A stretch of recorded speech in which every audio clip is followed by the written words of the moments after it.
நெஞ்சே நெஞ்சே ஆண்டவரை வாழ்த்தி பாடுவார். நெஞ்சே நெஞ்சே ஆண்டவரை வாழ்த்தி பாடுவார். அவர் செய்த நன்மைகளை மறவாதே, அவர் செய்த நன்மைகளை மறவாதே. நெஞ்சே நெஞ்சே ஆண்டவரை வாழ்த்தி பாடுவார். நெஞ்சே நெஞ்சே ஆண்டவரை வாழ்த்தி பாடுவார். நன்மைகளால் நிறைவு செய்தார், நன்றியினால் போற்றச் செய்தார். நன்மைகளால் நிறைவு செய்தார், நன்றியினால் போற்றச் செய்தார்.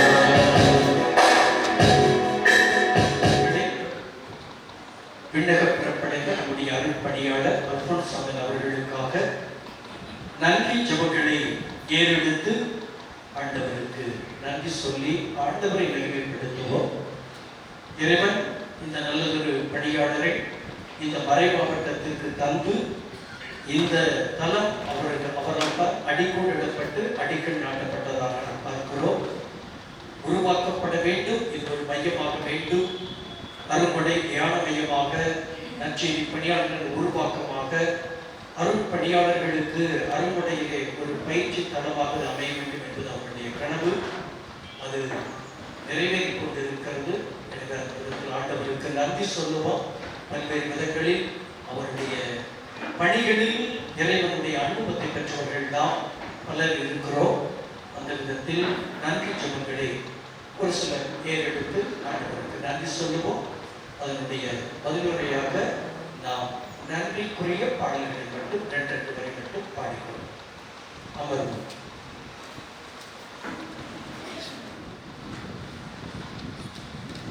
நற்கருணையில் எங்களுக்கு பிரசன்னமாக இருக்கின்ற எங்கள் இயேசு சுவாமி, உம்மை நாங்கள் போற்றுகிறோம்.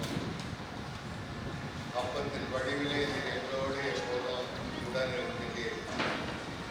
உமது பிரசன்னத்தின் மீது உறுதியான நம்பிக்கை கொண்டு எப்போதும் இயேசுவே எனது தலைவர், நற்கருணை ஆண்டவரை குணப்படுத்துகிறவர் என்று நற்கருணை மீது உறுதியான பற்று கொண்ட அருட்பணியாளர் அல்போன்ஸ்நாதனை நீங்கள் எங்களுக்கு தந்ததற்காக நன்றி சொல்கிறோம். உன்னதத்திலிருந்து அவர் இன்று எங்களை வழிநடத்தி கொண்டிருக்கிறார் என்பதை நம்புகிறோம். எப்போதுமே இயேசுவின் மீது இறைவார்த்தையின் மீது நம்பிக்கை கொண்டு வாழ்ந்த அந்த புனித பணியாளர் பல பொது நிலையினர் மற்றும் துறவிகளை உண்மை நோக்கி திரும்புவதற்கு, உள்ளத்தின் ஆழத்தில் உண்மை நம்புவதற்கு வழிகாட்டியிருக்கிறார். உம்மால் மட்டுமே மீட்பு, விடுதலை என்ற ஒரு நம்பிக்கை எங்களுக்கு கொடுத்ததோடு சாதாரண மக்களும் இறைவார்த்தையை எடுத்து இறைவனுக்கு சாட்சியாக முடியும் என்று நற்செய்தி பணியாளர்கள் என்ற ஒரு இயக்கத்தையும் ஏற்படுத்துவதற்கு அவரை நீர் கருவியாக பயன்படுத்தி இருக்கின்றீர். நன்றி கூறுகிறோம். இந்த வேளையில் இந்த மறை மாவட்டத்தில் ஆயிரக்கணக்கான நற்செய்தி பணியாளர்கள் என்று பல பொது நிலையினர் இன்று இருக்கின்றார்கள் என்றால் அதற்கு தொடக்க நிலையில் இருந்தவர் அவர் என்று நாங்கள் இந்த வேளையிலே ஏற்றுக்கொள்கின்றோம். ஆகவே இந்த நாளிலே இப்படிப்பட்ட ஒரு அருமையான பணி புரிந்த ஒவ்வொரு பங்கு தளங்களிலும் பணி தளங்களிலும் இயேசுவை உறுதியாக பற்றி கொள்ளக்கூடிய நம்பிக்கையையும் கொடுத்து வழிநடத்தியதற்காகவும் இந்த நாளில் அவரை நினைவு கூற எங்களை எல்லாம் ஒன்று சேர்த்த உமது அன்பு, கருணை, இரக்கத்திற்காகவும் இயேசு சுவாமி உம்மோடு இணைந்து தந்தை கடவுளுக்கு நாங்கள் நன்றி செலுத்தி இந்த வேளையிலே போற்றுகிறோம், புகழுகிறோம்.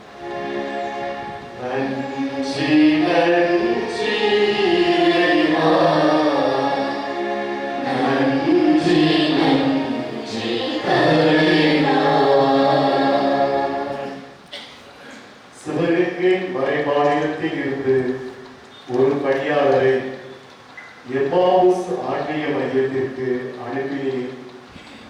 அந்த ஆன்மீக மையம், அதனைத் தொடர்ந்து அதை வழிநடத்திய பணியாளர்கள், இன்றும் அதில் பணிபுரிவோர், இப்பணியாளர் அர்ப்பணிப்போடு வாழ்ந்த நிலையை நமக்கு முன்மாதிரியாக கொண்டு தமிழக திருச்சபை மற்றும் அல்லாமல் பிற மறை மாநிலங்களிலும் பிற மறை மாவட்டங்களிலும் இந்திய அளவிலும் உலக அளவிட முடியாத அருட்பணிகளை செய்து வருகின்ற உம்முடைய திருவுருவத்திற்காக, அதற்காக நீர் உமக்கென தேர்ந்தெடுத்த அருட்பணியாளர் அல்போன்ஸ் நாதனின் வழியாக அவரை இவ்வுலகிற்கும் இத்திருச்சபைக்கும் தந்த அவருடைய பெற்றோர்களை நினைத்து உமக்கு நன்றி கூறுகின்றோம்.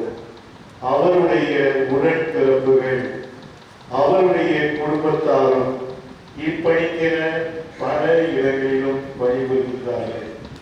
அவருடைய நாம செயல்களில் இன்றும் நற்செய்தி பணியாளர்கள் பல இடங்களிலும் பரிந்து பேசி உம்முடைய நற்செய்தியை எடுத்து கூறியவர்களாக இருக்கின்றார்கள் என்ற அருள் நிலையை நினைத்து நற்கருணை நாதனை உமக்கு முன் அமர்ந்திருக்கின்ற நாங்கள் உம்மை போற்றுகிறோம், உம்மை வாழ்த்துகின்றோம், உமக்கு கோடான கோடி நன்றி கூறுகின்றோம்.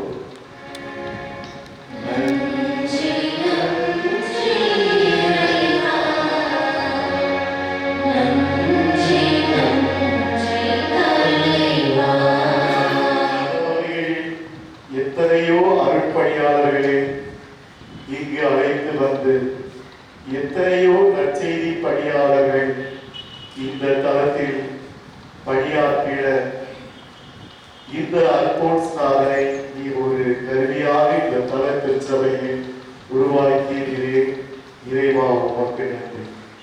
அவருக்கு இந்த பணிகளை செய்ய திருச்சபையின் தலைவர்களாக இந்த மறைமாநிலத்தில் தலைமை மறை மாவட்டமான மதுரை உயர் மறை மாவட்டத்தில் ஆயர்களை தட்டி முன்னாள் இந்நாள் ஆயர்கள் அவரோடு தோளோடு தோள் பணியாற்றி அவருக்கு உறுதுணையாக வாழ்ந்து மரித்து இறைவனின் சாட்சியாக இருக்கின்ற அனைத்து பணியாளர்களின் ஆன்மாக்கள் இறைவனின் மகிழ்ந்து உண்மை புகழ்ந்து கொண்டிருக்கின்ற இந்த வேளையில் இப்பணியாளரின் முதலாம் ஆண்டு நினைவில் இங்கு கூடி குடும்பமாக அமர்ந்திருக்கின்ற அருட்பணியாளர்கள், அவர்களது உறவுகள், அருட்சகோதரிகள், உற்றார் உறவினர் அனைவருக்காகவும் உம்மை நன்றி செலுத்துகின்றோம்.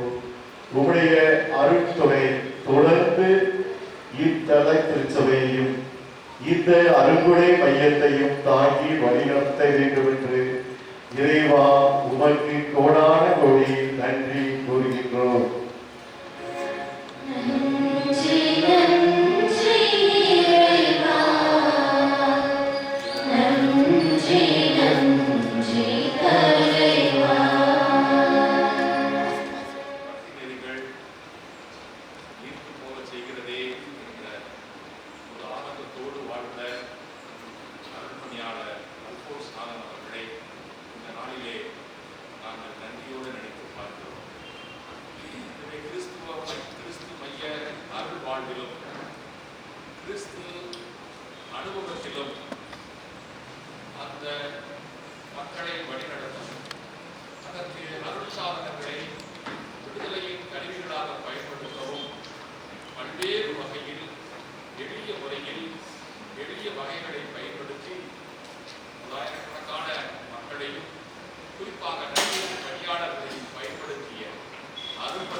நாடி நின்று அவர்களுக்கு அப்பம் அளித்தீரே.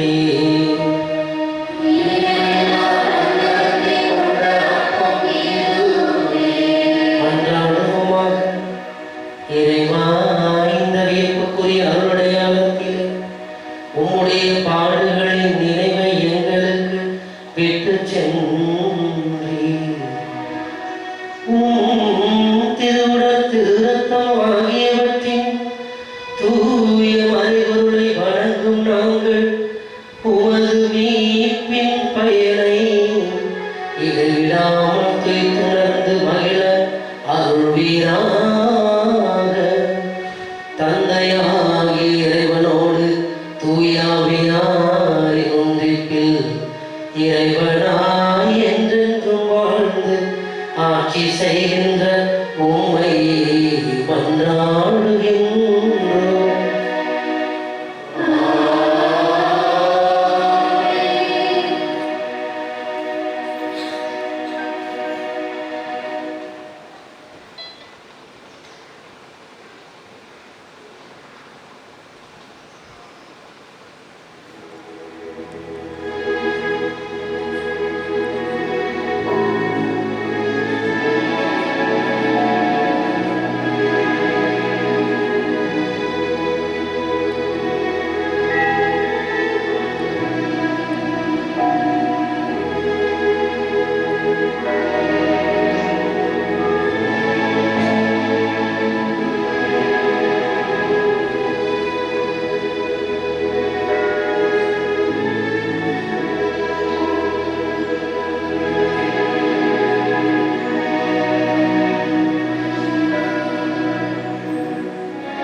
அனைத்து குடும்பங்களில் அவருடைய பரிந்து பேசுவதனால் நிறைவு செய்த அனைத்து நன்மைகளுக்கு நன்றியாகவும் இத்திருப்படியானது ஒப்புக் கொடுக்கப்படுகிறது.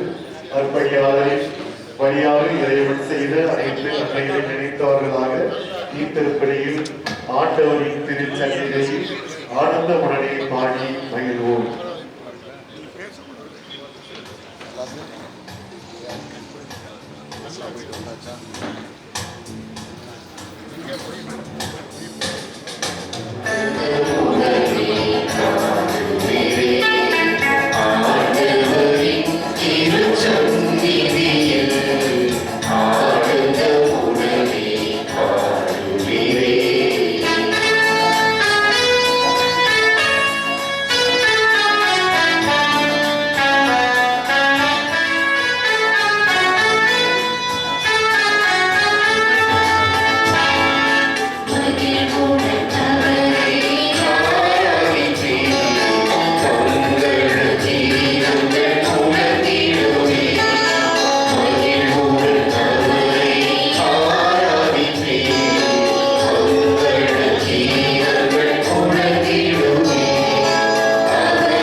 அருள் தந்தையர்களே, அன்பு மக்களே, உங்கள் அனைவருக்கும் என்னுடைய காலை வணக்கம்.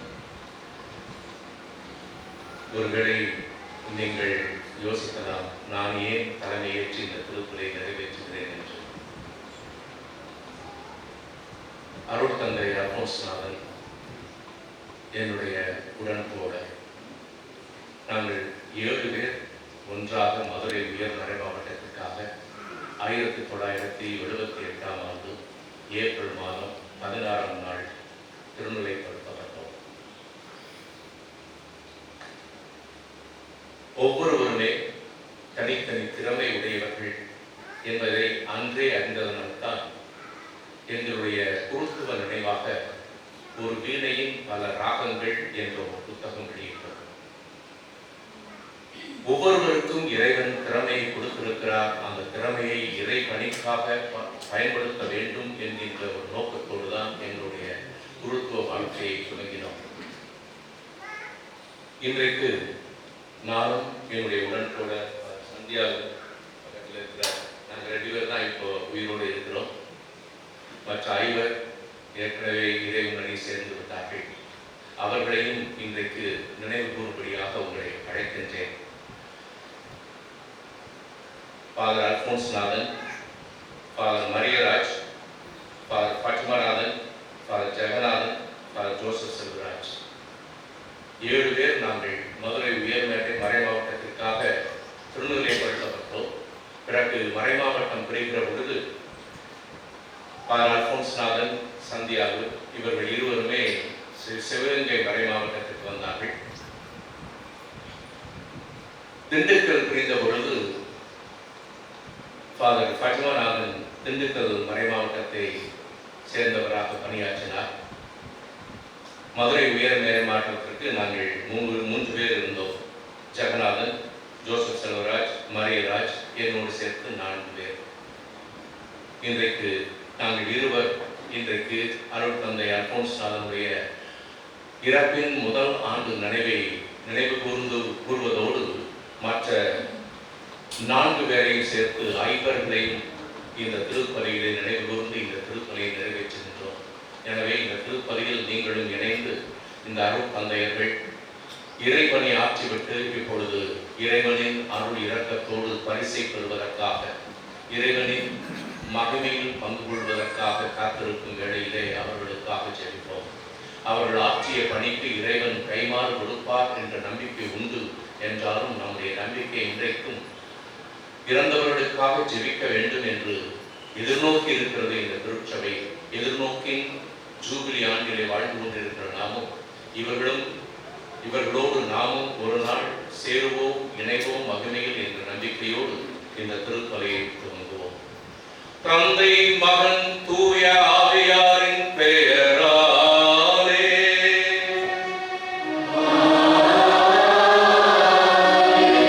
நம் ஆண்டவராகிய இயேசு கிறிஸ்துவின் அருளும் இறை தந்தையின் அன்பும் தூய ஆவியாரின் நட்புறவும் உங்கள் அனைவரோடும் இருப்பதாக.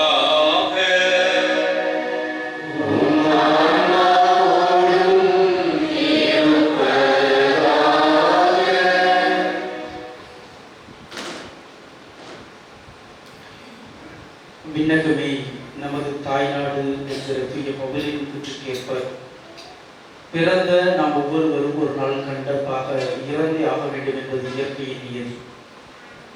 ஆனால் வாழ்கிற நாட்களை கடவுளுக்கு உகந்த முறையிலே அவர் நமக்கென கொடுக்கப்பட்டிருக்கிற அந்த சூழலிலே வாழ்ந்து முடிப்பதுதான் இறைவன் விரும்புகிறவர். ஒரு குருவானவராக சென்ற இடமெல்லாம் தனது பணியை சிறப்பாக செய்து நற்செய்தியை அதிகாரத்தோடு போதித்து யாருக்கும் அஞ்சாமல் உண்மையை எடுத்துரைத்து சிறப்பாக இந்த இடத்திலே ஒரு தியான மையம் அமைய வேண்டும், அருங்கொடை ஒரு இல்லமாக இந்த இல்லம் நமது மறை மாவட்டத்திற்கு இருக்க வேண்டும் என முனைப்பு காட்டி தொடக்கத்திலிருந்தே பல பணிகளை மேற்கொண்டவர் அருட்பணி அல்போன்ஸ்நாதன். அவர் இந்த இடத்திற்காக செய்திருக்கிற பணிகளை நாம் சொல்லி தெரிய வேண்டிய அவசியம் இல்லை.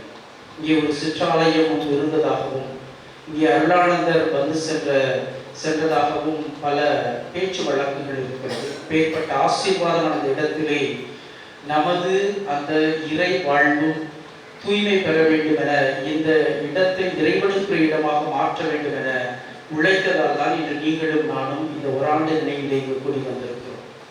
எனவே இறைவன் நமக்கென கொடுத்திருக்கிற அந்த பணிகளை நமக்கு கொடுக்கப்பட்டிருக்கிற அந்த குடும்ப சூழலிலே அல்லது இறை சமூகத்திற்கு முன்மாதிரியாக இருந்து செயல்படுவதன் மூலம் இறப்பை துணிச்சலோடு எதிர்கொள்ள முடியும் என கற்றுக் கொடுத்தவர் அருட்பணி அல்போன்ஸ் தான். இறப்பை கண்டு பயப்படாத.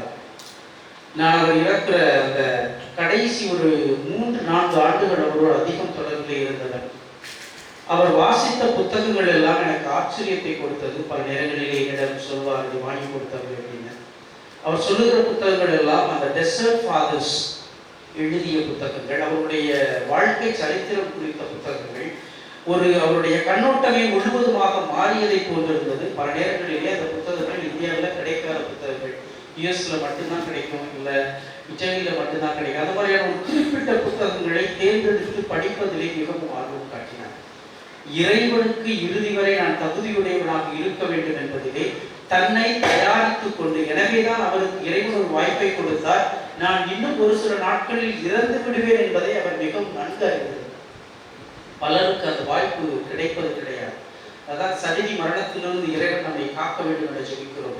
அது தெரிகிற போது நம்மை தயாரித்துக் கொள்ளக்கூடிய வாய்ப்பை பெறுகிறோம். அதை பெற்றிருந்தார் கண்கூடாக நம்மால் பார்க்க முடிந்தது. கடைசி 3 நாட்கள் தன்னை முழுவதுமாக தயாரித்தார். எனவேதான் கிறிஸ்தவர்களாகி நமக்கு வாழ்வு மாறுபடுகிறது அன்றி அழிக்கப்படுவதில்லை. மீண்டும் உயிர் தெழுவோம், இறை சன்னிதானத்தில் நிலைத்திருப்போம் என்கிற அந்த நம்பிக்கைக்குரிய ஒரு இறப்பாக இருக்கிறது. எனவே இந்த நாளிலே அருட்பணி அல்போன்ஸ் நாதனுக்காக ஜெபிக்கிற நாம் ஒவ்வொருவருக்காக ஜெபிப்போம். நீங்களும் நானும் ஒரு நாள் இறந்தாக வேண்டும். எனவே கொடுக்கப்பட்டிருக்கிற இந்த சிறிய வாழ்வை தகுந்த முறையிலே பயன்படுத்தி இறை அன்பில் வானதுதர்களோடு புனிதர்களோடு நம்மை இணைத்துக் கொள்ள வர வேண்டி நமக்காக திருப்பலியிலே ஜெபிப்போம்.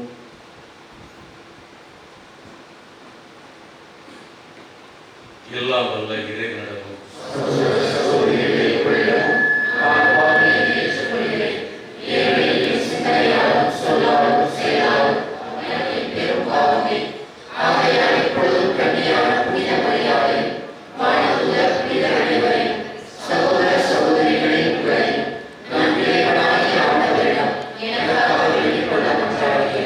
எல்லாம் வல்ல இறைவன் நம் மீது இரக்கம் வைத்து நம் பாவங்களை எல்லாம் மன்னித்து இத்திருப்பலியின் வழியாக அவரது பேரின்ப நிலை வாழ்வுக்கு நம்மை அழைத்துச் செல்வாராக.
என்றும் அக்களிக்கச் செய்வீராக. உம்மோடு தூய ஆவியாரின் ஒன்றிப்பும் இறைவனாய் என்றென்றும் வாழ்ந்து ஆட்சி செய்கின்ற எங்கள் ஆண்டவரும் உம் திருமகனுமாகிய இயேசு கிறிஸ்து வழியாக உம்மை மன்றாடுகின்றோம்.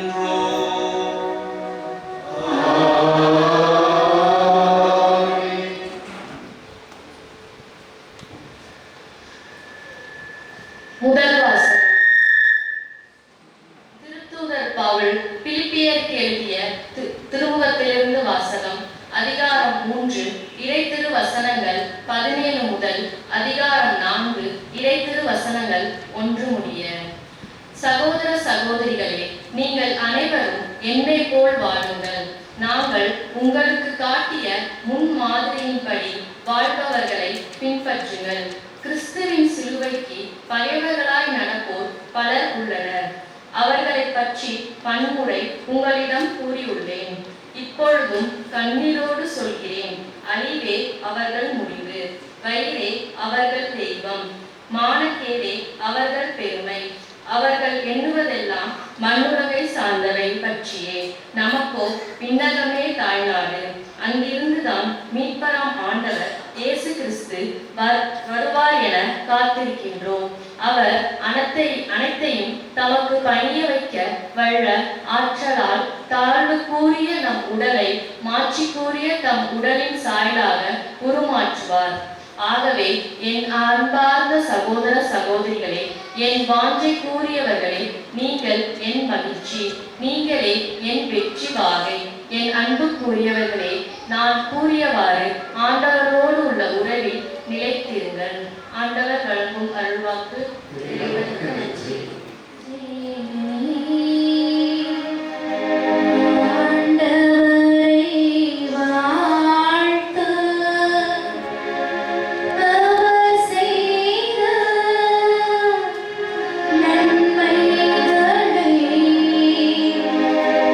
ஒரு நாளும் மறவாமல்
அதிகாரம் 6 இறை வார்த்தைகள் 25 முதல் 34 முடிய.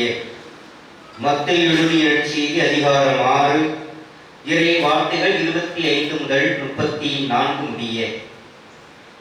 ஆகவே நான் உங்களுக்கு சொல்கிறேன், உயிர் வாழ எதை உண்பது, எதை குடிப்பது என்றோ, உடலுக்கு எதை உடுத்துவது என்றோ நீங்கள் கவலை கொள்ளாதீர்கள். உணவை விட உயிரும், உடையை விட உடலும் உயர்ந்தவை அல்லவா? வானத்து பறவைகளை நோக்குங்கள், அவை விதைப்பதும் இல்லை, அறுப்பதும் இல்லை, களஞ்சியத்தில் சேர்த்து வைப்பதும் இல்லை. உங்கள் விண்ணக தந்தை அவற்றுக்கு உணவு அளிக்கிறார். அவற்றை விட நீங்கள் மேலானவர்கள் அல்லவா? கவலைப்படுவதால் உங்களில் எவர் தம் உயரத்தோடு ஒரு முழம் கூட்ட முடியும்? உடைக்காக நீங்கள் ஏன் கவலைப்படுகிறீர்கள்? காட்டு மலர் செடிகள் எப்படி வளர்கின்றன என கவனியுங்கள். அவை உழைப்பதும் இல்லை, நூற்பதும் இல்லை. ஆனால் சாலமோன் கூட தம் மேன்மையில் எல்லாம் அவற்றில் ஒன்றை போலவும் அணிந்திருந்ததில்லை என நான் உங்களுக்கு சொல்கிறேன். நம்பிக்கை குன்றியவர்களே, இன்றைக்கு இருந்து நாளைக்கு அடுப்பில் எரியப்படும் காட்டுப்புல்லுக்கு கடவுள் இவ்வாறு அணி செய்கிறார் என்றால் உங்களுக்கு இன்னும் அதிகமாக செய்ய மாட்டாரா? ஆகவே எதை உண்போம், எதை குடிப்போம், எதை அணிவோம் என கவலை கொள்ளாதீர்கள். ஏனெனில் பிற இனத்தவரே இவற்றையெல்லாம் நாடுவர். உங்களுக்கு இவை யாவும் தேவை என உங்கள் விண்ணக தந்தைக்கு தெரியும். ஆகவே அனைத்திற்கு மேலாக அவரது ஆட்சியையும் அவருக்கு ஏற்புடையவற்றையும் நாடுங்கள். அப்போது இவை அனைத்தும் உங்களுக்கு சேர்த்து கொடுக்கப்படும். ஆகையால் நாளைக்காக கவலைப்படாதீர்கள். ஏனெனில் நாளைய கவலையை போக்க நாளை வழிபிறக்கும். அந்தந்த நாளுக்கு அன்றன்று உள்ள தொல்லையே போதும். ஆண்டவரின் அருள்வாக்கு.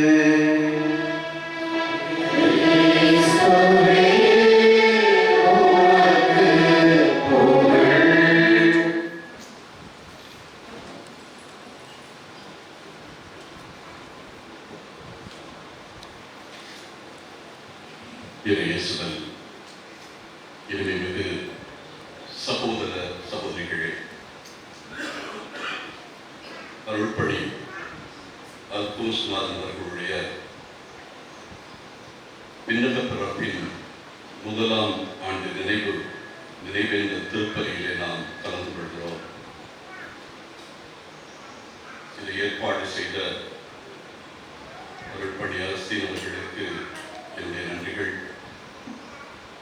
நம்முடைய மறைமாவட்டத்தில் பணியாற்றிய குருக்கள் ஒவ்வொருவருக்கும் இதே போல நினைவேந்தல் திருப்பலி மறைமாவட்ட அளவில் நடத்த வேண்டும் என்கிற விருப்பம் எனக்கு எப்பொழுதுமே உண்டு. ஆனால் அது நிறைவேறவில்லை என்ற வருத்தமும் என் மனதில் இன்றைக்கு உண்டு. 50 ஆண்டுகள், 60 ஆண்டுகள் அல்லது 40 ஆண்டுகள் என்று தங்களுடைய வியர்வையை கொட்டி உழைத்த பணியாளர்களை அவர்களுடைய அடக்கத்தோடு நாம் மறந்து விடுகிறோம். இந்த பழிக்கு நாம் எல்லாரும் பொறுப்பு. இனியாவது அருள்பணியாளர்களுடைய நினைவுகந்தலை முதல் ஆண்டாவது கொண்டாட வேண்டும் என்கிற அந்த விருப்பம் நிறைவேற வேண்டும் என்ற ஜெபத்தை நான் இந்த நேரத்தில் உங்கள் முன்னால் பணிபன்போடு தெரிவித்துக் கொள்கிறேன். அருள்பணி அல்போன்ஸ்நாதன் அவர்கள் 1949 பிறந்து 2024 நம்மை விட்டு இறைவனிடை சேர்ந்தார்கள். 75 வயது அல்லது 75 ஆண்டுகள் இவர் நமக்கிலே பணியாற்றி இருக்கிறார், வாழ்ந்திருக்கிறார். 46 ஆண்டுகள் அருள்பணி வாழ்விலே தன்னை முழுமையாக அர்ப்பணித்திருக்கிறார்.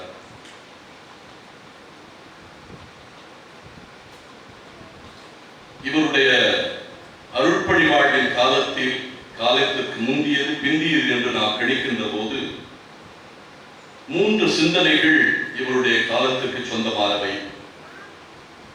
இவருடைய காலத்திற்கு முந்தியெல்லாம் குருக்கள் என்று எல்லாரையும் அழைத்து வருவோம் அருள்பணியாளர்களே. ஆனால் இவருடைய காலத்திற்கு பிறகுதான் அருள்பணியாளர்கள் என்கிற அந்த பணியாளருக்குரிய பண்புகள் குருக்களோடு இணைந்ததை நாம் மறக்க இயலாது.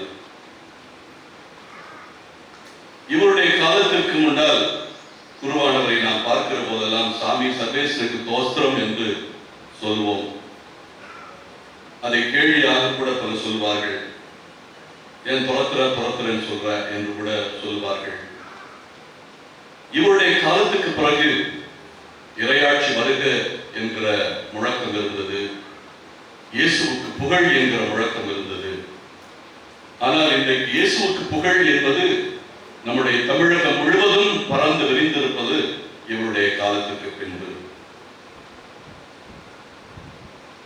இவருடைய காலத்திற்கு முன்பு மறைப்பணி என்கிற சிந்தனை நற்செய்தி அமைப்புக்கு கொடுக்கப்பட்டது. இவருடைய காலத்துக்கு பின்புதான் அது நற்செய்தி பணியாக மாறியது, நற்செய்தி அறிவிப்பு பணியாக மாறியது.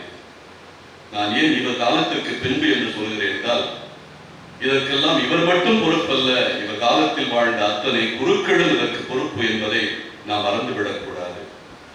ஆனால் இந்த வார்த்தைகள் எல்லாம் பொருள் பொதிந்து நம் மத்தியிலே விளங்க வேண்டும், அது பொருளோடு நம்முடைய வாழ்க்கையில் இணைந்திருக்க வேண்டும் என்ற அந்த அழுத்தமான ஆழமான கருத்து அருள் தந்தை அருள்பணி அல்போன்ஸ்நாதன் அவர்களிடம் இருந்தது. இவருடைய கால பணிகளை நாம் சற்று சொன்னோம் என்றால், நற்செய்தி அறிவிப்பு பணியை இவர் மறைமாவட்ட அளவில், மதுரை சிவகங்கை மறைமாவட்ட அளவில் விரித்து பார்த்தது மட்டுமல்ல, நற்செய்தி பணியாளர்களை உருவாக்குகின்ற பணியிலே மிக ஆழமாக, முன்னுரையிலே சொல்லப்பட்டது, மிக ஆழமாக அழுத்தமாக இவர் செயலாற்றினார். இதற்காக மிக ஈடுபாடு கொண்டார். குறிப்பாக அருட்சான்று நிலையத்தை முழுக்க அதற்காக பயன்படுத்தினார் என்று நான் சொல்ல வேண்டும். இவரோடு பணியாற்றியவர்கள் இந்த நற்செய்தி அறிவிப்பு பணியிலே தொடக்க காலத்திலே பொதுநிலையினராக திரு அம்புரோஸ் அவர்கள், சகோதரர் ராபின், சகோதரர் பங்குராஸ் மத்தியிலே இருக்கிறார், ஆரோக்கியராஜ் சகாயம், அருட்சான்று நிலையை நிறுவதற்கே காரணமாக இருந்த சகோதரர் கப்ரியல், அவரை மறக்க முடியாது. அவர் தலைமை சகோதராக இருந்த கட்டத்தில் தான் அருட்சான்று நிலை என்ற ஒன்றை வடிவமைத்தார். அதிலே மக்கள் பணியை, மக்களுக்கு நற்செய்தி அறிவிக்கின்ற பணியை மிக அழுத்தமாக எடுத்துச் சென்றவர். முழுக்க சிவகங்கை மதுரை மறைமாவட்டத்திற்கு இந்த அருட்சான்று நிலையம் நற்செய்தி பணிக்கு தாராளமாக பயன்பட வேண்டும் என்கிற அந்த சிந்தனையை அழுத்தமாக வேரூன்றியவர் தந்தை அருள்பணியாளர் அல்போன்ஸ்நாதன். அதற்கடுத்து அமைதியகம் நமக்கு அருகிலே இருக்கிறது. அந்த அமைதியகத்தை உருவாக்குவதிலே சகோதரிகளோடு, நம்முடைய சிஐசி சகோதரிகளோடு மிக ஆழமாக அழுத்தமாக பணியாற்றியவர் சகோதரி ஜோஸ்பின் அல்போன்ஸ் அவர்கள் தலைமை சகோதரியாக இருந்தபோது சகோதரி ஜோதி, சகோதரி மிரியம், சகோதரி ஜோஸ்பின், சகோதரி செலஸ்டின், காப்பியம்மா என்று கூட அழைப்பார்கள். இவர்களோடு மிக நெருங்கிய அவர் ராமநகரிலே பங்கு தந்தையாக இருந்தபோது நெருங்கி பணியாற்றி இந்த மையத்தை உருவாக்குவதிலே முழுமையாக தன்னை அர்ப்பணித்தவர். நற்செய்தி நம்முடைய மறைமாவட்டத்தில் வேரூன்ற வேண்டும், நற்செய்திக்கு அடிப்படையான வாழ்க்கை நம்முடைய மறைமாவட்டத்திலே ஒவ்வொரு வருடத்திலும் இருக்க வேண்டும் என்கிற அந்த பேர் ஆர்வம் அவரிடத்தில் இருந்தது. அதை இப்படி நிறுவனங்களின் வழியாக மட்டுமல்ல, அதே போல இந்த புனித அருளானந்த திருத்தலத்தில் மட்டுமல்ல, அவர் செம்பி பங்கிலே அருள் பணியாளராக இருந்தபோது சனிக்கிழமை திருப்பலியை முதல் இந்த திருத்தலத்திலே நடைபெறுவதற்கு ஊக்கமும் ஆக்கமும் கொண்டவர் நம்முடைய தந்தை அருள்பணி அல்போஸ்நாத் அவர்கள். அவர் பல பங்குகளிலே பணியாற்றி இருக்கிறார். 11 இடங்களில் அவருடைய வாழ்வு இணைந்திருக்கின்றது. திருவரங்கத்திலே உதவி பணியாளர், பங்கு பணியாளர், அதற்கடுத்து சாலை கிராமம், அதன் பிறகு மூக்கையூர், அதன் பிறகு கீழமடி மன்னார்கோட்டை. மூக்கையூரிலும் கீழமடி மன்னார்கோட்டிலும் குறைந்த காலங்கள் தான். அதன் பிறகு ராமநாதபுரத்திலே மறைவட்ட அதிபர், அதன் பிறகு செஞ்சை, ராமநகர். அதை முடித்து நம்முடைய தமிழக திரு அவைக்காக எம்மாவுசிலே சில ஆண்டுகள், அதை முடித்துவிட்டு அரியக்குடியிலே பங்கு தந்தை, அதன் பிறகு வியானி அருட்பணி நிலையத்திலே ஓராண்டு அருட்பணி இயக்குநராக, அதன் பிறகு மானாமூர் என்று 10 இடங்கள் அல்லது 11 இடங்களிலே அவருடைய அருட்பணி வாழ்வு நிறைவை அடைந்திருக்கிறது. இறுதியாக தனக்கென ஒரு மையத்தை உருவாக்கி, தந்தையார் அகஸ்டின் சொன்னது போல இந்த இடத்திலே அவர் வந்து பணியாற்ற வேண்டும், தங்க வேண்டும் என்ற பேரார்வம் அவரிடத்தில் இருந்தாலும் அதற்கான வாய்ப்பு அவருக்கு கொடுக்கப்படவில்லை. எனவே தனக்கென ஒரு பாலைவன அனுபவம், அவர் அப்படித்தான் சொன்னார். எனக்கு இதுவரை நான் பங்குகளிலே பணியாற்றி விட்டேன், இனி நான் பாலைவன அனுபவத்துக்கு போகிறேன் என்று ஒரு நிறுவனத்தை, இடத்தை தேர்வு செய்து அதை நிறைவாழ்வு இல்லம் என்று பெயரிட்டு, அதில் தான் இந்த அல்போன்ஸ்நாதனுடைய ஆன்மீகமே இருக்கிறது. நிறைவாழ்வு என்கிற அந்த இல்லத்தை கடைசி காலங்களை அவர் செலவழித்தது உண்மையிலே இந்த மனிதர் எந்த அளவுக்கு இறைவனோடு வேரூன்றி இருக்கிறார் என்பதை நமக்கு பட்டுவர்த்தனமாக சொல்லுகிறது. தந்தை அமலன் சொன்னது போல அவர் கடைசியில் வாசித்த புத்தகங்கள், அவரை சந்திக்க வந்தவர்களிடத்தில் அவர் பேசிய வார்த்தைகள், இவை எல்லாமே இது என்னுடைய வாழ்வினுடைய நிறைவு கட்டம். இந்த இடத்திலே நான் இறைவனை சந்திக்க வேண்டும், இறைவனோடு நான் கலம் கலக்க வேண்டும் என்கிற அந்த ஆர்வம் அவரிடத்தில் இருந்தது.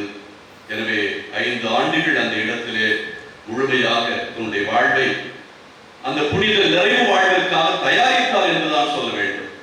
தன்னையே தயாரித்தார். அவர் சொன்னது, இதுவரை நான் மக்களுக்காக வாழ்ந்து விட்டேன், மக்கள் பணிக்காக, நற்செய்திக்காக, நற்செய்தி அறிவிப்புக்காக நான் முழுவதுமாக என்னை அர்ப்பணித்து விட்டேன்.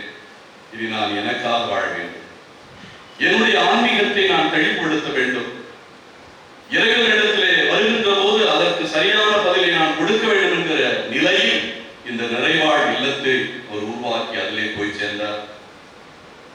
கடந்த ஆண்டு 24ஆம் தேதி குருத்து ஞாயிறு அன்று மாலை நானும் தந்தை அகஸ்டினும் அவர்களை சந்திக்க சென்ற போது புன்முறுவல் மட்டும் அவருடைய முகத்தில் இருந்து வந்தது. அவரால் பேச இயலவில்லை. அடுத்த நாள் 2 பேரும் இணைந்து திருப்பலி நிறைவேற்றி அவருக்கு அவசிய பூசல் கொடுத்தோம். அவருடைய உள்ளத்திலே மகிழ்ச்சி, நான் இறைவனை சந்திக்க போகிறேன், இனி மருத்துவமனைக்கு போக மாட்டேன், இனி நான் வாழ வேண்டிய தேவையில்லை, நான் இறைவனை சந்திக்க வேண்டும், நான் ஆண்டவரை சந்திக்க தயாராக இருக்கிறேன். எனக்கு வாழ்வை கொடுத்த, இந்த அருள்பணி வாழ்வை கொடுத்த, என்னை ஒரு அருள்பணியாளராக மாற்றி அந்த இறைவனுக்கு நான் முழுமையாக அவரை சந்திக்க வேண்டும்.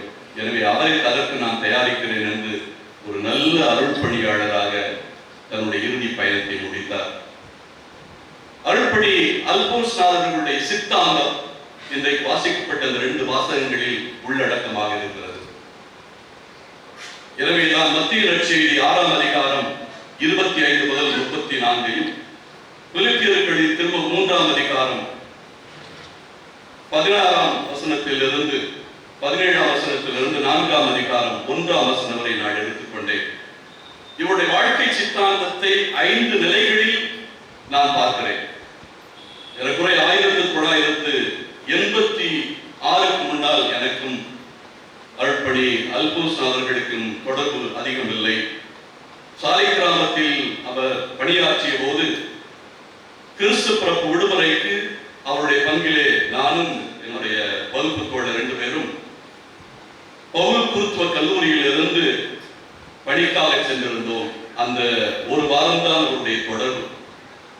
அந்த காலங்களில் அவர் ஆற்றிய பணிகள் சாலை கிராமத்திலே நான் வியந்திருக்கிறேன். ஆனால் அதன் பிறகு எனக்கு தொடர்பு வந்ததெல்லாம் 1986 டிசம்பர் மாதம் 12ஆம் தேதியில் இருந்துதான். நான் மதுரை ரோசரி சர்ச்சில் இருந்து தங்கச்சி மடத்திற்கு மாற்றலாகி உதவி பணியாற்றிய போது நான் ராமநாதம் மறைவட்டத்திலே பணியாற்றக்கூடிய வாய்ப்பு எனக்கு கிடைத்தது. அதிலிருந்து அவருடைய இறப்பு வரை என்னுடைய ஆன்மீக பயிற்சியாளராக, என்னுடைய ஆன்மீக அருட்பணியாளராக இருந்திருக்கிறார். அவரிடத்திலே நான் கற்றுக்கொண்ட சித்தாந்தங்கள் இந்த 5 தலைப்புகளிலே அடக்கலாம். முதலாவது, மண்ணுலகை சார்ந்தவை பற்றி அல்ல, விண்ணுலகை சார்ந்தவை பற்றிய அக்கறை கொள்ளுதல். பிலிப்பியர்கள் திருமுகம் 3ஆம் அதிகாரம் 19 முதல் 20. மண்ணுலகை சார்ந்தவை பற்றி அல்ல, விண்ணுலகை சார்ந்தவை பற்றிய அக்கறை கொள்ளுதல். இரண்டாவது, இறையாட்சியையும் அவருக்கு ஏற்புடையவற்றையும் நாடுதல். இறையாட்சியையும் அவருக்கு ஏற்புடையவற்றையும் நாடுதல்.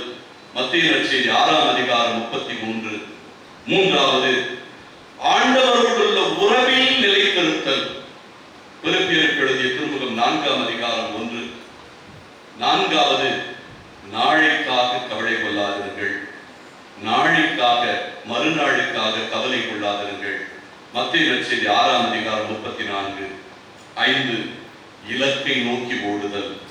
பிலிப்பியருக்கு எழுதிய திருமுகம் 3ஆம் அதிகாரம் 14. முதலாவது, மண்ணுலகை சார்ந்தவை பற்றி அல்ல, விண்ணுலகை சார்ந்தவை பற்றியே அக்கறை கொண்டிருக்க வேண்டும். விண்ணகமே தாய் வீடு என்கிறது பிலிப்பியர் திருமுகம் 3ஆம் அதிகாரம் 20. எனவே விண்ணகத்தையே தன்னுடைய தாய் வீடாக எந்த நிலையிலும் எந்த நேரத்திலும் நினைத்துக் கொண்டிருந்தவர். இந்த உலகத்தை தன்னுடைய தாய் வீடாக அவர் நினைத்ததே இல்லை. இந்த உலகத்தில் குறைந்த காலம்தான் வாழப் போகிறோம். நாம் இந்த உலகத்தில் எதற்காக தயாரிக்க வேண்டும் என்றால் விண்ணகத்திற்காக தயாரிக்க வேண்டும். எனவே விண்ணகத்தை நோக்கி நாம் கீழ் நடைபோட வேண்டும். ஆனால் அதற்காக இந்த உலகத்தை வெறுத்து தள்ளியவரும் அல்ல, உதறி தள்ளியவரும் அல்ல. விண்ணகத்தை மண்ணகத்திலே உருவாக்க வேண்டும் என்பதில் தீர்க்கமான எண்ணம் கொண்டிருந்தவர். மண்ணகத்தை விண்ணகமாக மாற்ற வேண்டும் என்கிற அந்த ஆர்வமும் தெளிவும் அவரிடத்தில் இருந்தது. புதிய வானமும் புதிய வயகமும் எப்படி எசேக்கியேலும் அதே போல எசையாவும் அதே போல புனித யோவானும் திருவழிப்பாட்டிலே யோவானும் கூறுகிறார்களோ, புதிய வானத்தையும் புதிய மண்ணகத்தையும் உருவாக்குவதிலே நாம் அனைவரும் உழைக்க வேண்டும் என்பதிலே மிக அசைக்க முடியாத எண்ணம் கொண்டவர். எனவேதான் இந்த விண்ணகத்தை மண்ணகத்தில் உருவாக்க வேண்டும் என்றால், அது மண்ணகத்தை விண்ணகமாக மாற்ற வேண்டும் என்றால், நீ மண்ணகத்தில் உள்ள தீமையையும் தீவிரையும் அழிக்க வேண்டும், ஒழிக்க வேண்டும் என்று கங்கணம் கட்டி உழைத்தவர். எந்த விதத்திலும் தீமையை வேறறுக்க வேண்டும். இந்த நற்செய்தி பணியாளர்களுக்கு அவர் பயிற்சி கொடுப்பதே இதே ஒரு எண்ணத்தில் தான். எங்கெங்கெல்லாம் தீமைகள் இருக்கிறதோ, தீவினைகள் இருக்கிறதோ, அது என்னவித தீமையா இருந்தாலும் சரி, அது ஜாதியமாக கூட இருக்கலாம், எல்லாவற்றையும் வேறறுக்க வேண்டும் என்கிற அந்த அடிப்படை சிந்தனை அவருடைய உள்ளத்தில் இருந்தது. அப்பொழுதுதான் இந்த மண்ணகத்தை விண்ணகமாக மாற்ற முடியும், அல்லது விண்ணகத்தை மண்ணிலே வேறுபட செய்ய முடியும். எனவே பாகுபாடற்ற சமூகத்தை உருவாக்குவதில் அவருக்கு மாற்று வேறு யாருமே இல்லை. யாக்கோப்பு 2ஆம் அதிகாரம் 1 முதல் 4 சொல்வது போல, பணக்காரர்கள் வந்தால் அவரை ஜெபக்கூடத்திலே அல்லது தொழுகை கூடத்திலே உட்காருங்கள், எங்கியிருங்கள் என்று அவருக்கு இருக்கைகள் கொடுக்கிறீர்கள். ஆனால் ஏழை வந்தால் அது அங்கே நில், கீழே உட்கார் என்று சொல்கிறீர்கள் என்கிற அந்த யாக்கோப்பினுடைய சித்தாந்தத்தை முழுக்க உள்வாங்கி தான் வாழ்ந்த காலத்திலே எல்லாரையும் பாகுபாடற்ற நிலையில் எல்லாரையும் அமரச் செய்வார், சமநிலையில் அமரச் செய்து அந்த நிலையில் அவர்களை பார்க்கக்கூடிய ஒரு பார்வை, வேறுபடுத்தி பார்க்கின்ற அந்த மனநிலை அவரிடத்திலே எள்ளளவும் இல்லை என்பது உங்கள் அத்தனை பேருக்கும் தெரியும். இயேசு என்றும் நன்மையே செய்து கொண்டு சென்றார் என்று திருத்தூதர்கள் பணிநூல் 10ஆம் அதிகாரம் 38 சொல்லுகிறது. கொர்நேலியின் வீட்டிலே, அவருடைய வீட்டிலே பேதுரு மறையாற்றிய போது அவர் சொன்ன இந்த வாக்கு, இயேசு சென்றவிடமெல்லாம் நன்மையே செய்து கொண்டு சென்றார். அருள்பணி அல்போஸ்னாரை பொறுத்த மட்டில் சென்றவிடங்களில் எல்லாம் நன்மைகள் மட்டும்தான் செய்ய வேண்டும். எந்த விதத்திலும் தீய சக்திகள், அதற்கு எந்த விதத்திலும் தீய சக்திக்கு வாய்ப்பு கொடுக்கக்கூடாது என்பதிலே அழுத்தம் திருத்தமாக இருந்தவர். இரண்டாவது, இறையாட்சியையும் அவருக்கு ஏற்புடையவற்றையும் நாட வேண்டும். இறையாட்சி வருக, இயேசுவுக்கு புகழ், இவையெல்லாம் இந்த அடிப்படை சித்தாந்தத்திலே வேரூன்றியவை, அதிலிருந்து துளிர்த்தவை என்று சொன்னால் அது மிகையாகாது. இறையாட்சியின் விழுமியங்கள் மண்ணிலே வேரூன்ற வேண்டும் என்பதில் முழுமையாக அக்கறை கொண்டிருந்தவர். ரோமையருக்கு திருமகன் 14ஆம் அதிகாரம் 17 சொல்வது போல, உண்பதிலும் கொடுப்பதிலும் அல்ல, மாறாக தூய ஆவியினுடைய கொடைகளாக இருக்கிற நீதி, அமைதி, மகிழ்ச்சி, நீதி, அமைதி, மகிழ்ச்சி, இந்த விழுமியங்கள் உங்கள் மத்தியில் வேரூன்றி இருக்க வேண்டும். அவர் எந்த பங்கிலே பணியாற்றினாலும், எந்த தடங்களிலே பணியாற்றினாலும், இந்த இறையரசினுடைய விழுமியங்களை மிக ஆழமாக தான் வாழ்ந்து காட்டியது மட்டுமல்ல, தான் சந்திக்கிற ஒவ்வொருவரும் வாழ வேண்டும் என்பதிலே அவர் அக்கறை கொண்டவர். எனவேதான் அவருடைய காலத்தில் தான் தவக்கால தயாரிப்பு, தியானம், தவக்கால தியானம், தவக்கால தெரியாதலே, மறைமாவட்ட அளவிலே, மறைவட்ட அளவிலே, ராமநாதபுரம் மறைவட்டத்தில் அவர் பணியாற்றிய போது இதே போல பல்வேறு இடங்களிலே, ராமநாதபுரம் மறைமாவட்டத்தில் அவர் இருந்தபோது பரமக்குடி எல்லாம் ராமநாதபுரம் மறைவட்டத்தில் இருந்தது. கோட்டையூரிலே அவர் தவக்கால தியானம் நடத்தி இருக்கிறார், அதற்கான ஏற்பாடுகளை செய்திருக்கிறார். அதே போல முத்துப்பேட்டையிலே இந்த தவக்கால தியானத்திற்கான பயிற்சிகள் கொடுக்கப்பட்டிருக்கிறது. இந்த விதத்திலே நற்செய்தி பணியாளர்களுக்கு பயிற்சி, அவர்களுக்கு மாநாடு, சிவகங்கையிலே ஒரு மாபெரும் மாநாட்டை 1992 நடத்தியதை நான் நினைவிருக்கிறது. ஆக எந்த விதத்திலெல்லாம் நற்செய்தியை மையப்படுத்தி வாழ வேண்டுமோ, இறையாட்சியுடைய தத்துவங்கள், விழுமியங்கள் இந்த கிறிஸ்துவ சமூகத்தினுடைய நாடி நரம்பாக இருக்க வேண்டும் என்று விரும்பினாரோ, அதற்கான அத்தனை செயல்பாட்டிலும் தன்னோடு இருந்த அத்தனை பேரையும் ஈடுபடுத்தினார் என்றால் அது மிகையாக. மூன்றாவது, ஆண்டவரோடு உள்ள உறவில் நிலைத்திருங்கள். அவருடைய பிலிப்பியருக்கு திருமுகத்தில் 4ஆம் அதிகாரம் 1 அதைத்தான் அழுத்தமாக சொல்வார். ஆண்டவரோடு உள்ள உறவில் நிலைத்திருங்கள். அல்போன்சான் அவர்களையும் இயேசுவையும் ஒரு காலம் பிரிக்கவே முடியாது. அவரை பார்த்தாலே இயேசுடைய மறு உருவம் போலவே தோன்றும். அந்த அளவுக்கு ஒரு அவரிடத்தில் இருக்கிற அமைதி. அவர் கோபப்பட்டால் கூட அது ஒரு அரட்சிணமாகத்தான் இருக்குமே ஒழிய வெறுமனே கோபப்படுகின்ற ஒரு நிலையில் இருக்காது.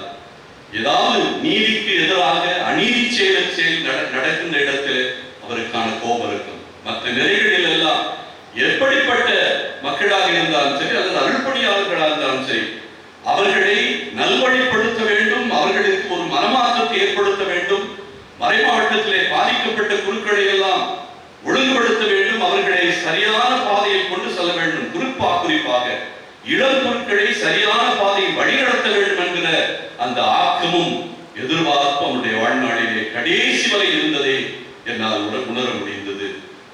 அதற்கு அடிப்படையாக அவருக்கு இருந்தது இறைவனோடு, ஆண்டவரோடு அவருக்கு இருந்த உறவு. அதை எந்த காலத்திலும் சமரசம் செய்தவர் அல்ல. மற்ற விஷயங்களிலே சமரசம் செய்து விடுவார், தனக்கு ஏதாவது பிரச்சனை இருந்தால் சமரசம் செய்து விடுவார். ஆனால் நீதிக்கு எதிரான விதத்திலே சமரசம் செய்ய மாட்டார், உண்மைக்கு எதிரான விதத்திலே சமரசம் செய்ய மாட்டார். தன்னுடைய கொள்கை ரீதியாக தான் கொண்ட கொள்கைக்கு எதிராக எந்த காலத்திலும் அவர் சமரசம் செய்தவர் அல்ல. தனக்கு பாதிப்பு வருகின்ற போது சமரசம் செய்து கொள்வார், அல்லது வேறு யாருக்காவது பாதிப்பு வரக்கூடாது என்பதற்காக சமரசம் செய்து கொள்வார். ஆனால் தன்னுடைய கொள்கையில் ஒரு காலமும் ஆண்டவரையே நான் வேரூன்றி இருக்க வேண்டும், ஆண்டவரே எனக்கு எல்லாமே வழியும் உயிருமாக இருக்கிறார், அவரை நான் மையப்படுத்துவதில் எந்த காலத்திலும் சமரசம் இல்லை என்பதில் மிக அழுத்தம் திருத்தமாக இருந்தவர் இந்த அருள்பணியாளர். நான்காவது, நாளைக்காக கவலை கொள்ளார். இதை அல்புல்கான் அவர்களுடைய வாழ்க்கையிலே நான் வெகு நிலைகளிலே அறிந்திருக்கிறேன். 2006 என்னோடு புனித நாட்டு பயணத்திற்கு வந்தார். அந்த நேரத்தில் பணத்திற்கு அவருக்கு மிக கடினமான பிரச்சனை. ஆனால் அந்த நேரத்தில் கூட நாளைக்கு வந்து விடலாம், யாராச்சும் கொடுப்பாங்களா, எப்படியாச்சும் பணம் வந்துடுறா என்கிற அந்த சிந்தனை தான் அவருக்கு இருக்கும். எந்த பணி எடுத்தாலும் பணத்தை பற்றி முன்னிலைப்படுத்த மாட்டார்.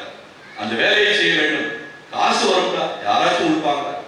நல்ல மனதோடு எத்தனை பேர் இருக்கிறார்கள், அவர்கள் இந்த செயலை பார்த்தால் நிச்சயமாக உதவி செய்வார்கள் என்கிற அழுத்தம் திருத்தமான நம்பிக்கை கொண்டார். இது இறைவனுடைய செயல். இந்த செயலை நாம் செய்கின்ற போது எந்த தடைகளும் வராது என்பதிலே அசைக்க முடியாத நம்பிக்கை அவருக்கு இருந்தது. அந்த அளவுக்கு ஆண்டவர்களே வேரூன்றி இருந்தார். இறைவனோடு இருப்பதிலே, இறைவனோடு கலந்திருப்பதிலே அவருடைய சொல்வது போல அனைத்தையும் குப்பையென கருதினேன் கிறிஸ்துவை ஆதாயமாக்கிக் கொள்வதற்காக. தன்னுடைய 75 ஆண்டுகள் அல்லது 46 ஆண்டு குருத்துவ வாழ்வில் இயேசுவை ஆதாயமாக்கிக் கொள்வதற்காக, இறைவனை தனக்கு ஆதாயமாக்கிக் கொள்வதற்காக எல்லாவற்றையும் குப்பையென கருதியவர். எதை பற்றியும் கவலைப்படாது. அவர் மட்டுமல்ல, அவரோடு சேர்ந்தவர்கள் அத்தனை பேரும் இந்த கொள்கை சிந்தனை, கொள்கை பிடிப்பு இருக்க வேண்டும் என்பதில் அக்கறையோடு வாழ்ந்தவர். எனவே நாளைக்காக கவலைப்படுகின்ற ஒரு மனிதர் அல்ல அவர். என்றைக்கு அவரை நினைக்கிறோம் என்றால் இந்த கருத்து அவருடைய வாழ்க்கையில் ஒரு வேரூன்றிய கருத்து. அவருடைய அறைக்கு போனால் விதவிதமான இனிப்பு வகைகள் இருக்கும். யாரு கொடுத்தாங்க கேட்டால் நமக்கு கூட கிடைக்காத வாய்ப்புகள் அங்கே அவருக்கு எல்லாமே வரும். எல்லா இடங்களிலும் தொடர்பு வைத்திருப்பார். வெளிநாடு உள்நாடு என்று எல்லா இடத்திலும் தொடர்பு வைத்திருப்பார். எனவே அவர்கள் இவருக்கு அறிந்தும் அறியாமலும் இவர் சாப்பிட போவது இல்லை, இருந்தாலும் இவரிடத்திலே கொண்டு வந்து கொடுத்து அதை எல்லாருக்கும் பகிர்ந்து கொடுக்கக்கூடிய தனக்கென்று வைத்துக் கொள்கின்ற மனநிலை அல்ல, எல்லாருக்கும் கொடுக்க வேண்டும் என்கிற அந்த பரந்த மனநிலையிலே வாழ்ந்த ஒரு மாபெரும் மனிதர். இறுதியாக இலக்கை நோக்கி ஓடுதல். பிலிப்பியர்கள் திருமணம் 3ஆம் அதிகாரம் 14ஆம் வசனம். நான் பிரிந்து செல்லும் நேரம் வந்து விட்டது, நல்லதொரு போராட்டத்தில் ஈடுபட்டேன், என் ஓட்டத்தை முடித்து விட்டேன், விசுவாசத்தை காத்துக்கொண்டேன். இனி எனக்கென வைக்கப்பட்டிருப்பது நேரிய வாழ்வுக்கான வெற்றி வாகையே, அதை இறுதி நாளில் ஆண்டவர் எனக்கு தருவார் என்று பவுலடியார் தீமோத்தேயுக்கு எழுதிய 2ஆம் திருமுகத்தில் 4ஆம் அதிகாரம் 6 முதல் 8 வரை சொல்கிறார். அவருடைய கடைசி 5 ஆண்டுகள் அப்படித்தான் இருந்தது. 2006 மே மாதம் நாங்கள் புனித பயணமாக சென்றபோது சீனாய் மலைக்கு நடந்து செல்ல வேண்டும். எங்களோடு வடகிழக்கு மாகாணத்தில் இருந்து 5 குருக்கள் எல்லாருமே மிக வேகமாக போய்விட்டார்கள். நானும் தந்தை அல்போன்ஸ் நானும் நடந்து போகிறோம். எனக்கு உண்மையிலே மிக வருத்தமாக இருந்தது அவருடைய நிலையை பார்த்தபோது. ஏன் இவரை இந்த மலைக்கு அழைத்து வந்தேன் என்று நினைக்கக்கூடியவர்களே. அவரால் ஒரு 1 கிலோமீட்டர் சென்ற பிறகு நடப்பதற்கே மிக கடினம். இருந்தாலும் இல்லறை மெதுவாகவே நடந்து போயிடுவோம், நான் எப்படியும் அந்த மலை அடிவாரத்தை தொட்டு ஆக வேண்டும், நான் மேலே கூட வரல, நீ மேலே போ, மேலே போயிட்டு வா என்றால் 250 படிகள் அதற்கு மேல் கடந்து செல்ல வேண்டும். நான் மோசே நடந்து சென்ற பாதையில் நான் செல்ல வேண்டும், அதனுடைய அடிவாரத்தையாவது நான் தொட வேண்டும். எனவே 2 பேரும் மெதுவாக அவருக்கு அப்பொழுதே இதயத்திலே பிரச்சனை இருந்தது. மிக மெதுவாக நடத்தி அவரை ஒரு சிறு குழந்தையை நடத்தி செல்லும்போது நடத்தி மலை அடைவாரத்துக்கு போய் சேர்த்தோம். அந்த அளவுக்கு தனக்கு இயலாத நிலையிலும் இறைவனுடைய அந்த புனித மலையினுடைய அடிவாரத்தை நான் தொட வேண்டும் என்கிற அந்த ஆர்வம், அதான் அவருக்கு இலக்கு நோக்கிய பயணம். எந்த செயலை எடுத்தாலும் சரி, எந்த சிந்தனை எடுத்தாலும் சரி, அந்த இலக்கை முடித்து விடுவதிலே, அதை நிறைவு செய்வதிலே அவருக்கு நேர் அவர்தான். தான் தொட்டது புலக வேண்டும் என்பதிலே மிக அக்கறை கொண்டிருந்தவர். அதற்கு சாட்சிகள் தான் இன்றைக்கு இருக்கிற நற்செய்தி பணியாளர்கள். இதற்குடைய நம்முடைய சிவகங்கை மலை மாவட்டத்திலே 1000க்கு மேற்பட்ட நற்செய்தி பணியாளர்கள் இன்றைக்கு தமிழகம் முழுவதும், நான் சென்னையில் இருக்கிறேன், சென்னையில் எந்த பங்குக்கு போனாலும் நற்செய்தி பணியாளர்கள் இருக்கிறார்கள். செங்கல்பட்டிலே எந்த பங்குக்கு போனாலும் இங்கே நற்செய்தி பணியாளர்கள் இருக்கிறார்கள். எனக்கு ஆச்சரியமாக இருக்கிறது. ஏறக்குறைய 46 ஆண்டுகள் அல்லது 47 ஆண்டுகள் அவருடைய அயரான உழைப்பிற்கு கிடைத்த ஒரு பயன் இந்த நற்செய்தி பணியாளர்கள். அவருடைய விழுமியங்களை மக்களுக்கு எடுத்துச் செல்கின்ற கிறிஸ்தவர்களுக்கு மட்டுமல்ல, பிற இனத்து மக்களுக்கு எடுத்துச் செல்கின்ற அந்த அருமையான கருவிகள் இந்த நற்செய்தி பணியாளர்கள். உண்மையிலேயே திருஇருதய சபை சகோதரர்கள் இதை எடுத்துச் செல்வதிலே பெரும் மகிழ்ச்சி. குறிப்பாக இந்த நாட்களிலே இந்த நற்செய்தி பணிக்காக உழைக்கின்ற, நற்செய்தி பணியிலே ஆர்வத்தோடு உழைக்கின்ற ஒவ்வொருவரையும் நாம் இந்த நேரத்திலே நாம் மறக்கக்கூடாது. எனவே அல்போன்சான் அவர்கள் எதை போட்டால் அது நற்செய்தி அறிவிப்பு பணியாளர்களாக இருந்தாலும் சரி, அவர் பணியாற்றி எந்த தளங்களில் எந்த ஒரு செயலை ஆரம்பித்தாலும் சரி, அதெல்லாம் இன்றைக்கு நிலைத்திருப்பதற்கு காரணம் அவர் இலக்கை நோக்கி ஓடினார். இயேசு என்பதே அவருக்கு இலக்கு. இயேசுக்கான பணி என்பதே அவருடைய இலக்கு. இயேசுடைய நற்செய்தி இந்த உலகத்திலே பரவ வேண்டும் என்பதுதான் அவருடைய இலக்கு. எல்லாரையும் மனமாற்ற வேண்டும், நற்செய்திக்கான மக்களாக மனமாற்ற வேண்டும் என்பதுதான் அவருடைய இலக்கு. அந்த இலக்கு பயணத்தை அவர் நிறைவு செய்துவிட்டார். அவர் தன்னுடைய பயணத்தை நிறைவு செய்துவிட்டார். திமோத்தேயுக்கு எழுதிய திருமுகம் திமோத்தேயுக்கு பவுல் எழுதிய 2ஆம் திருமுகத்தின் 4ஆம் அதிகாரத்தில் 8ஆம் வசனம் கடைசியிலே சொல்கிறது, நான் அடைந்து விட்டால் மட்டும் போதாது, நான் வழிநடத்திய மக்களும் அந்த இலக்கை நோக்கிய பயணத்திலே செல்ல வேண்டும், அந்த நம்பிக்கை பயணத்தை நிறைவு செய்ய வேண்டும் என்பது இந்த பவுலுடைய நோக்கம். அருள்பணி அல்போன்சான் அவர்களுடைய நோக்கம் அவர்தான். அவரை பின்பற்றுகின்ற, அவரை உண்மை மனப்பூர்வமாக ஆத்மார்த்த நண்பராக அல்லது குருவாக ஏற்றுக்கொண்ட ஒவ்வொருவருக்கும் இருக்கக்கூடிய இலக்கு தான். தந்தை அல்போன்சான் அவர்களைப் போல இலக்கை நோக்கி ஓடுவோம். நிச்சயமாக நல்லொரு போராட்டத்தில் நாம் ஈடுபடுவோம். ஓட்டத்தை முடிக்கின்ற போது நாமெல்லாம் நற்செய்தியை, விசுவாசத்தை காப்பாற்றினோம் என்று அல்போன்சான் அவர்களோடு சொல்ல முடியும் என்றால் அவர் இறப்பதற்கு முன்னால் அதான் சொன்னார், எனக்கு மருத்துவமனைக்கெல்லாம் அழைத்து செல்ல வேண்டாம், என்னுடைய வாழ்க்கையை இந்த உலகத்திலே நிறைவு செய்ய போகிறேன், என்னை அமைதியில் இறக்க விடுங்கள், அமைதியில் இறக்க விடுங்கள், நான் இறைவனை சந்திக்க வேண்டும், என் ஆண்டவரை சந்திக்க வேண்டும், இதுதான் என்னுடைய கடைசி ஆசை என்றார். எனவே அத்தகைய இலக்கு மக்களாக, இலக்கு கொண்ட மக்களாக கிறிஸ்துவே நமக்கு ஆதாயம், அதற்காக இந்த உலகத்தில் இருக்கிற அத்தனையும் குப்பை என கருதுவதற்கு நாங்கள் தயாராக இருக்கிறோம் என்ற உழைப்பாங்கோடு நாம் இந்த உலகத்திலே உழைப்போம். அதுதான் அல்போன்சான் அவர்களுக்கு நாம் செய்கின்ற உண்மையான நினைவேந்தல், அல்போன்சான் அவர்களுக்கு நாம் செய்கின்ற உண்மையான நன்றியறிவுகள். எனவே இந்த நிலையில் அவருடைய ஆன்மா இறைவனில் நித்திய இழைப்பாற்றியை நிறைவாழ்வை தரட்டும். இறுதியிலே அவர் நிறைவாழ்வு இல்லத்தில் ஒரு நிறைவாழ்வை நோக்கிய பயணத்தை வழிநடத்தியது போல அந்த நிறைவாழ்வு பயணம் அவருக்கு முழுமையாக அமையட்டும். அதற்கான வரத்தை இந்த திருப்பலியிலே நாம் இறைவனிடத்தில் வேண்டுவோம்.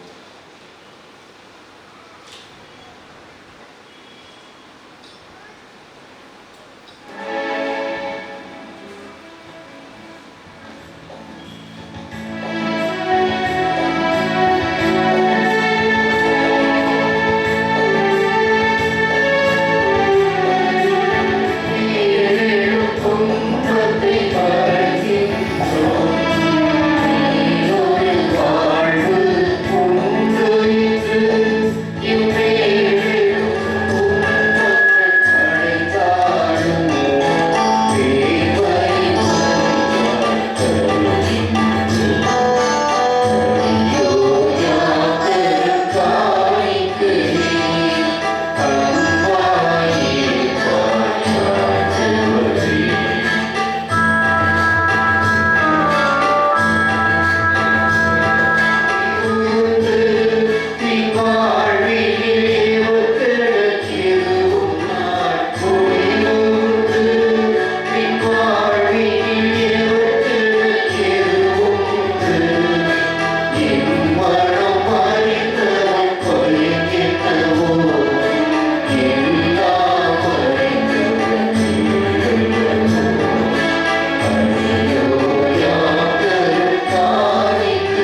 இதன் பயனாக இவர்கள் உம்மை என்றும் நேரில் காணும் பேறு பெறுவார்களாக.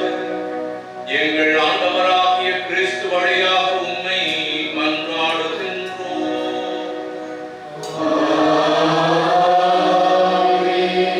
ஆண்டவர் உங்களோடு இருப்பாராக.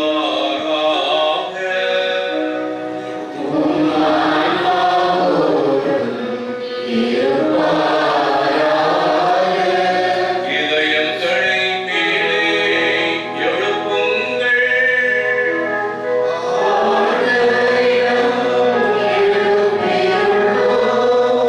நம் இறைவனாகிய ஆண்டவருக்கு நன்றி கூறுவோம்.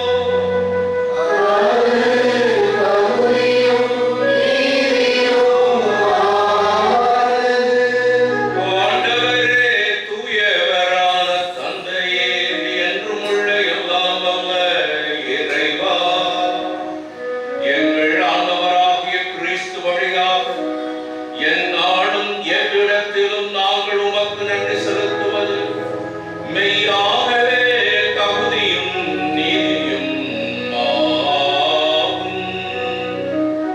எங்கள் கடமையும் மீட்புக்குரிய செயலும் ஆகும். கிறிஸ்துவின் தான் மேன்மையான உயிர்ப்பின் எதிர்நோக்கு எங்களுக்கு ஒளிர்கின்றது.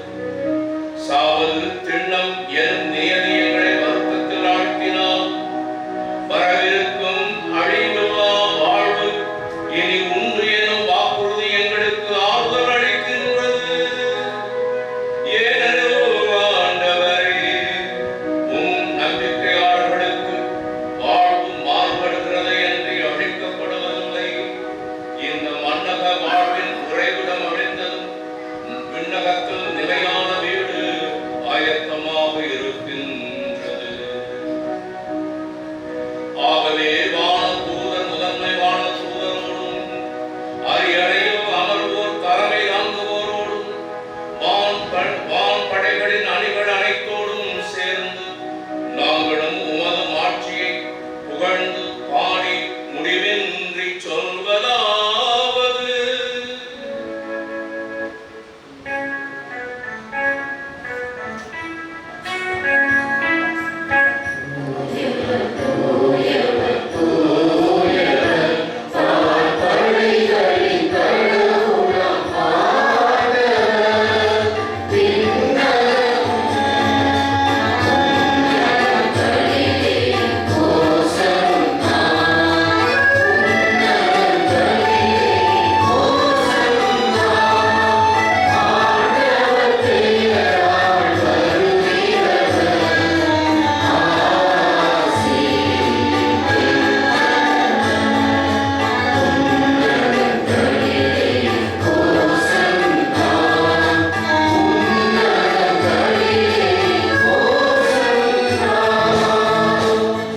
நீர் மெய்யாகவே தூயவர் தகுமே.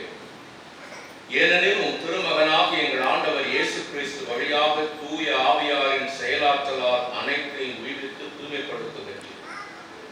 கதிரவன் தோன்றி மறையும் வரை உமது பெயருக்கு தூய காணிக்கையை ஒப்புக் கொடுக்குமாறு உமக்கென மக்களை இடையரால் ஒன்று சேர்த்து வருகின்றேன். எனவே ஆண்டவரே, உமக்கு அர்ப்பணிக்க நாங்கள் கொண்டு வந்துள்ள காணிக்கைகளை அதே ஆவியார் தூய்மைப்படுத்த உம்மை தாழ்மையுடன் மன்றாடுகின்றோம். இவ்வாறு உம் திருமகனாகி எங்கள் ஆண்டவர் இயேசு கிறிஸ்துவின் உடலாகவும் இரத்தமாகவும் எங்களுக்கு இவை மாறுவனவாக அவர் பணித்தவாறே இம்மறை நிகழ்வுகளை கொண்டாடுகின்றோம். ஏனெனில் அவர் காட்டிக் கொடுக்கப்பட்ட இரவு அப்பத்தை எடுத்து உமக்கு நன்றி செலுத்தி ஆசி வழங்கி அதை பிட்டு தம் சீடர்களுக்கு அளித்து அவர் கூறியதாவது: அனைவரும் இதிலிருந்து பெற்று உண்ணுங்கள், ஏனெனில் இது உங்களுக்காக கையளிக்கப்படும் என் உடல்.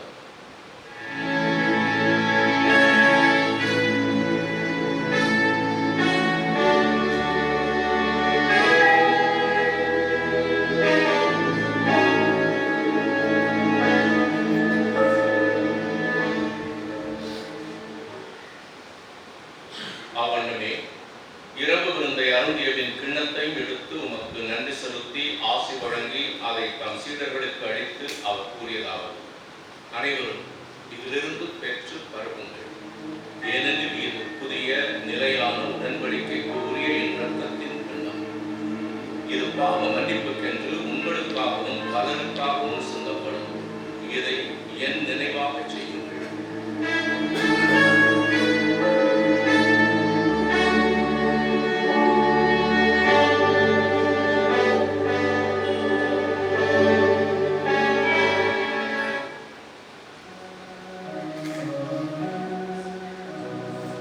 இது நம்பிக்கையின் மறைபொருள்.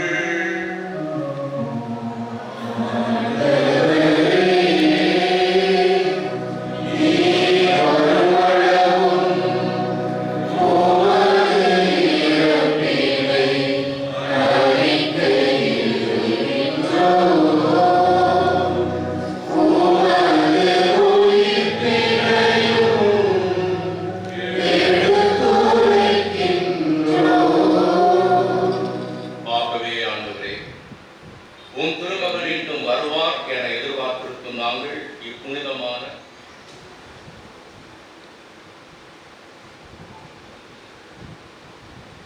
ஆண்டவரே, எங்கள் எங்கோரு பிரவாக்கும் வைத்திருப்பலி உலகிற்கெல்லாம் அமைதியும் மீட்பும் தர வேண்டும் என என்னை மன்றாடுகிறோம். இவ்வுலகில் பயணம் செய்வது திரு அவையை சிறப்பாக மடியாராகி எங்கள் திருத்தந்தை பிரான்சிஸ், எங்கள் ஆயர் ஆனந்தம், ஏனைய ஆயர்கள், திருநிலையினர், உமக்கு சுதமான மக்கள் ஆகிய அனைவரையும் நம்பிக்கையிலும் அன்பிலும் உறுதி பெற செய்வீராக. நீ விரும்பியபடி உன் திருமணம் இருக்கின்ற குடும்பத்தின் வேண்டுதல்களுக்கு கனிவுடன் செவி சாய்த்தருளும். கனிவுள்ள தந்தையை எங்கும் சிலருக்கும் உடைய பிள்ளைகளை கனிவுடன் உம்மோடு சேர்த்துக் கொள்ளும்.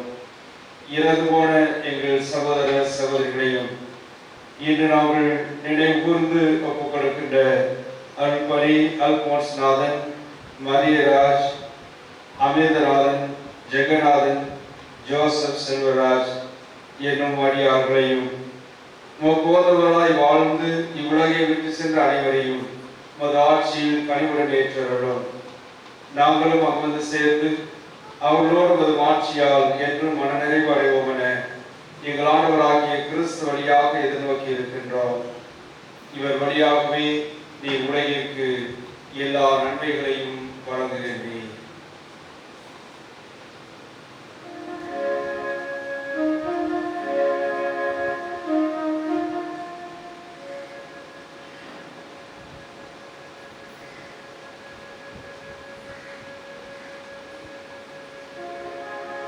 இவர் வழியாக இவரோடு இவரில் எல்லாம் இறைவனாகிய தந்தையே,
நம்பிக்கையை கண்ணோக்கி உமது திருவிழத்துக்கு ஏற்ப அதற்கு அமைதியையும் ஒற்றுமையும் அளித்தருள்கிறார்.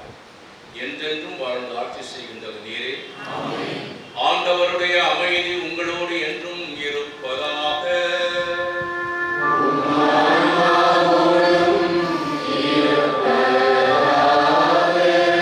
ஒருவருக்கொருவர் கிறிஸ்துவின் அமைதியை பகிர்ந்து கொள்வோம்.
வாழ்வின் நிறைவான இறைமகன் இயேசு கிறிஸ்து அவரது வாழ்வில் பங்கு கொள்ள இத்திருப்பந்திக்கு நம்மை அழைக்கின்றார். அழைக்கப்பட்ட நாம் அனைவருமே பேறு பெற்றவர்கள்.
இந்த நல்ல மனிதருக்கு நன்றி சொல்லி அவரில் நாம் அடைந்த அத்தனை நலன்கள் நன்மைத்தனங்களுக்காகவும் இந்த விண்ணக பிறப்பின் ஓராண்டு நிறைவிலே அவருடைய வகுப்பு தோழர்களோடு இணைந்து இந்த பலியை ஒப்புக் கொடுக்க இறைவன் நம்மை கூட்டி சேர்த்ததற்காய் இயேசுவே உமக்கு நன்றி. இயேசுவே உமக்கு நன்றி. அவரோடு உடன் உழைத்தவர்கள், அவரால் வாழ்வில் உயர்ந்தவர்கள், அவரால் பல குடும்பங்கள் இணைந்தது என்பது நாம் அறிந்ததே. இப்படிப்பட்ட பல்வேறு அனுபவங்களோடு நாம் இங்கே ஒன்றுபடி வந்திருக்கின்றோம். இப்படியாய் இவரை ஒரு கருவியாய் பயன்படுத்தி ஆண்டவருக்கு நன்றி சொல்லுவோம். தந்தையே உமக்கு நன்றி, தந்தையே உமக்கு நன்றி, இயேசுவே உமக்கு நன்றி. அழைப்பினை ஏற்று வருகை தந்து இந்த பள்ளியிலே பங்கேற்ற அருட்பணியாளர்கள், துறவியர்கள், நற்செய்தி பணியாளர்கள், நண்பர்கள், உறவுகள், சொந்த பந்தங்கள் அத்தனை பேரையும் நல்மனம் கொண்டோர் அவருடைய பணியிலே ஒவ்வொரு நாளும் இன்று வரை நினைவு கூர்ந்து ஆண்டவருக்கு நன்றி சொல்லுகிற பல நல்ல உள்ளங்கள். அழைத்த பொழுதே பலர் சொன்னார்கள், கட்டாயம் வந்துடுறேன், என்ன வேலை நடந்தாலும் சாமிக்காக வருவேன். அந்த அளவுக்கு அவர்களுடைய வாழ்வில் ஒரு தாக்கத்தை ஏற்படுத்தி இருக்கின்றார். இப்படியெல்லாம் ஒரு நல்ல தாக்கங்களை ஏற்படுத்திய ஒரு மனிதரை இறைவன் நமக்கு தந்தார். தந்தையே உமக்கு நன்றி, இயேசுவே உமக்கு நன்றி, ஆவியாம் இறைவா உமக்கு நன்றி. எனவே இங்கே வந்திருக்கிற நம் ஒவ்வொருவருக்காகவும் அருட்பணியாளர்கள், துறவியர்கள், இன்னும் அத்தனை பேரையும் இறைவன் இந்த நல்ல நாளில் நிறைவாக ஆசீர்வதிக்கின்றார். நம்ம பெரும் விண்ணக மகிமையிலே இணைந்து வானக தூதர்களோடு இணைந்து அவரை போற்றி புகழுகின்ற அந்த பாக்கியத்தில் அமர இறைவன் கட்டளையிட இந்த பலி அவருக்கும் பயன்படட்டும்.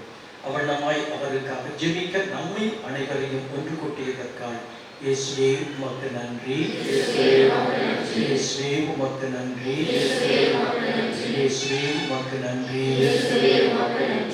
இந்த நிகழ்வுக்கு முன்கூட்டிய திட்டமிட்டு எந்த இடத்துல எப்படி செய்யலாம் என்றெல்லாம் தம்பிகள் அந்தோனியும் பிரிட்டோவும் இதில் இணைந்து இந்த காரியங்களை முன்னெடுத்து சென்றிருக்கின்றார்கள். இறைவன் இத்தனை பேரை ஒன்று கூட்ட இந்த தம்பிகளை ஒரு கருவிகளாக பயன்படுத்தி அண்ணனுடைய இந்த ஓராண்டு விண்ணக பிறப்பு நிகழ்வை மனமாற நினைவு கூர்ந்து பலியில் இணைந்து நன்றி சொல்ல நம்மை ஒன்று கூட்டி சென்றிருக்கின்றார். அருட்சகோதரர்கள் சிறப்பாக பங்குராஜ் அகுஸ்தீன் இவர்களெல்லாம் பங்கேற்றிருக்கிறார்கள். இறைவனுக்கு நன்றி சொல்லுவோம். தந்தையே உமக்கு நன்றி, இயேசுவே உமக்கு நன்றி, ஆவியாம் இறைவா உமக்கு நன்றி, ஒவ்வொரு இறைவா உமக்கு நன்றி.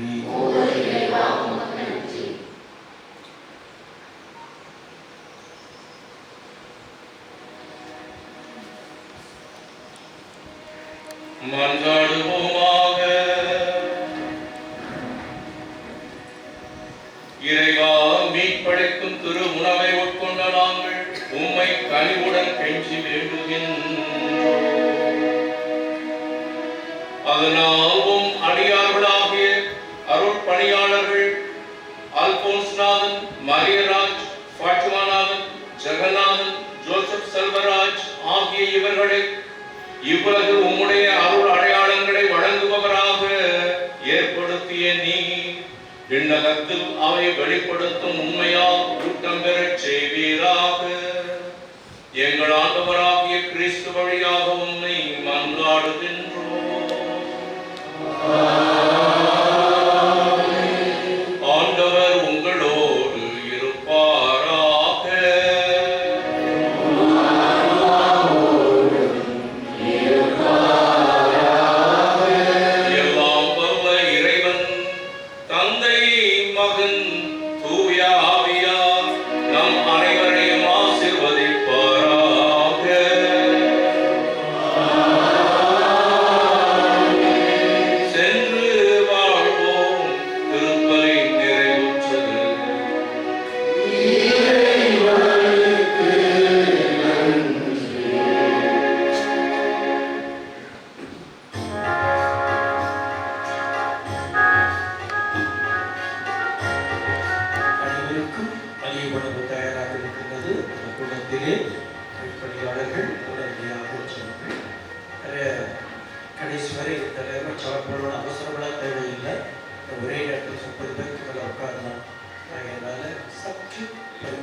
உணவிலும் பங்கேற்று திருவிருந்தும் வெறுவிருந்தும் அவருடைய அன்பிலை வளர நமக்கு பயன்படுத்தும். இயேசுவுக்கு புகழ், இயேசுவுக்கு நன்றி. புகழ்ந்து பார்க்கிறோம்.